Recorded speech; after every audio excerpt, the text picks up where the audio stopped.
Bonjour, très heureuse de partager avec vous cette vidéo. L'objectif de cette vidéo, c'est vous expliquer comment calculer le nombre de mois à payer.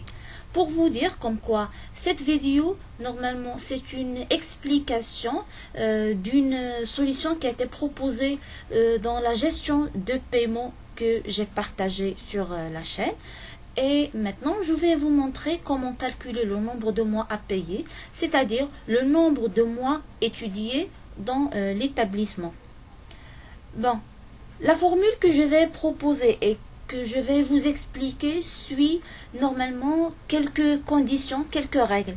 Bien évidemment, si la règle change, automatiquement, la formule sera changée.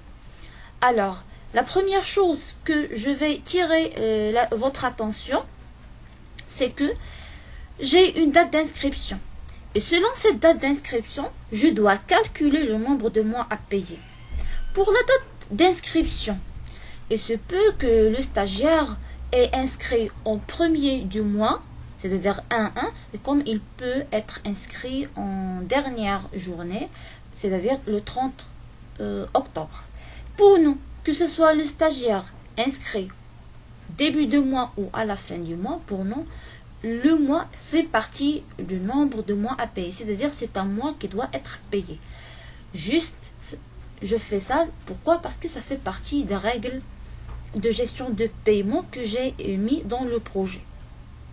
Alors, la première chose que je vais vous montrer, c'est comment calculer le nombre ou la durée passée dans l'établissement. Donc, je fais égal la fonction aujourd'hui, titre d'information. La fonction aujourd'hui permet de retourner la date d'aujourd'hui. Donc, vous voyez, je vais modifier la forme de la cellule pour voir. Donc, c'est la date d'aujourd'hui. Alors, le nombre de mois à payer, ça sera normalement un nombre. C'est pour cela que je dois préciser le format en mettant nombre. Donc, aujourd'hui, moins la date d'inscription. Alors, ce stagiaire a passé 280 jours. Aussi, titre d'information, les traitements de dates se font en jours. Alors, si je veux transformer cette valeur qui est normalement le nombre de jours en mois, je vais diviser le résultat sur 30,5. Donc, je mets ici les parenthèses. Divisé sur 30,5. Pourquoi 30,5? Parce que un mois, c'est 30 jours. Et on a des mois où on a 30 jours, et il y a d'autres mois où il y a 31 jours. Donc, pour éviter le problème, je fais la moyenne des deux. Un mois de 30, un autre de 31, donc je fais la moyenne, c'est 30,5. Voilà. Ce stagiaire a normalement passé 9,10 mois exactement. Sans bien sûr prendre en considération le mois en cours, c'est-à-dire le mois de 7. Mais si je vais modifier la date d'inscription et je mets par exemple 20 octobre, donc la date influence automatiquement sur la formule et elle me donne 8,56. Maintenant, si je veux éliminer le jour, quel que soit le jour, moi, ce qui me concerne, c'est le mois, c'est-à-dire le mois d'octobre. Et je veux éliminer le jour. Cette fois-ci, je vais utiliser une autre fonction, c'est la fonction jour. La fonction jour permet de retourner le jour d'une date. C'est-à-dire, 20 octobre 2016, il va me retourner 20. Alors, voilà un exemple. Je fais égal jour de cette date, par exemple, 20. Et voilà l'utilité de la fonction jour. Et moi, je vais utiliser cette fonction pour éliminer les jours. Et pour garder juste le mois d'octobre, il est inscrit en mois d'octobre, soit au début du mois d'octobre, soit à la fin du mois d'octobre. Pour moi, c'est la même chose. Il faut que le mois d'octobre fait partie de le nombre de mois à payer. Donc, je reviens à la formule pour la modifier. Donc, au lieu juste de faire moins C2 qui est la date d'inscription, je ferai, donc, je ouvre la parenthèse, je ferme la parenthèse pour ne pas avoir des erreurs. Ici, je fais moins le jour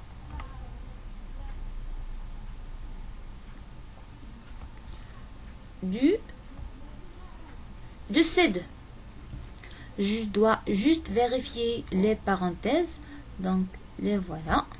Je dois fermer une autre. Donc, voilà.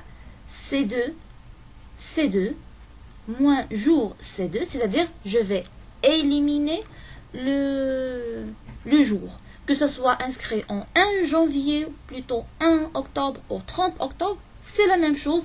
Le mois d'octobre, ça fait partie le nombre de mois à payer. Donc, je dois juste vérifier les parenthèses. Voilà la parenthèse. Voilà, ça c'est pour la première. Et voilà.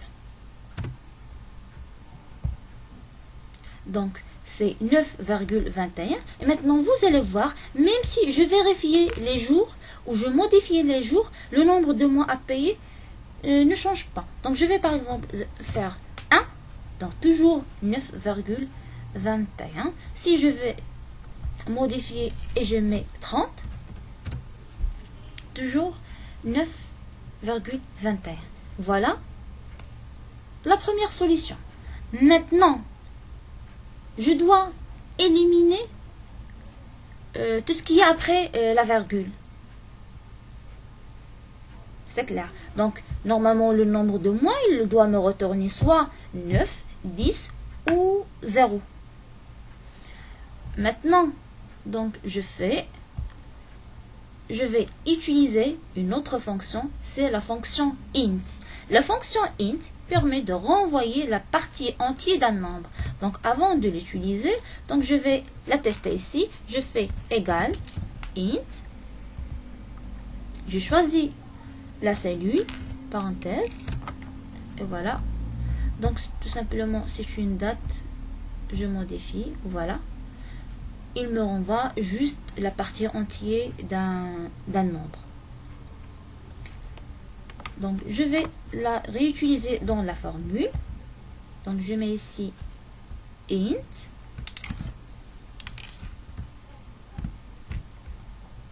Voilà, int. J'ouvre la parenthèse parce que je dois prendre l'entier du résultat. Je ferme la parenthèse à la fin, c'est-à-dire tout ce qui est en dedans, je vais prendre son entier. Et je clique sur OK. Et voilà. Donc, ce stagiaire a été avec nous 9 mois. Du mois octobre jusqu'à l'instant est avec nous 9 mois. Mais puisque ça fait partie aussi des règles normalement imposées dans la gestion de paiement, il faut qu'on paye un mois en avant. C'est-à-dire, on est dans le mois de juillet, même si le mois de juillet n'est pas encore terminé, mais normalement, il faut le payer, c'est-à-dire payer le mois en cours. Donc, cette fois-ci, je mets plus 1. Et voilà, le nombre de mois à payer est réalisé. Et si on veut faire les calculs comme ça, donc on est inscrit en octobre, donc je prends le mois octobre, novembre, décembre, 3 mois, plus le mois de juillet, donc du janvier à juillet, on a 7 mois, donc voilà, c'est 10 mois. Et voilà.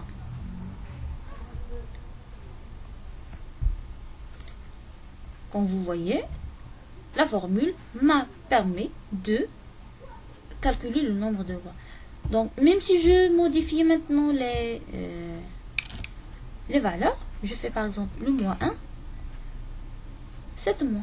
Et vous voyez, elle est correcte. Elle est inscrite en mois de janvier et nous sommes en juillet, donc c'est 7 mois.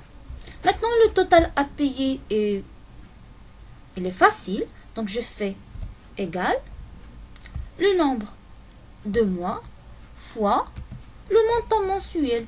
Pour le projet que j'ai proposé, le montant mensuel, c'est 800. Voilà, c'est 8000. Et j'incrémente. Voilà le résultat. Alors, je veux juste attirer votre attention à un point très important, c'est que j'ai utilisé la fonction int. Pourquoi la fonction int? C'est pour me renvoyer un nombre de mois entier. Parce que le nombre de mois entier ne peut pas être, par exemple, il a été avec nous 3 mois et demi. Il a été avec nous 3 mois, 5. C'est pour cela un nombre doit être un entier. Et si le nombre n'était pas un entier, le total à payer, bien sûr, ne sera pas correct. J'espère que la solution a été très claire. Je vous invite à l'essayer, à la tester. Quand vous voyez la fonction ou la formule que j'ai proposée a plusieurs ou nécessite plusieurs connaissances, surtout les connaissances en fonction.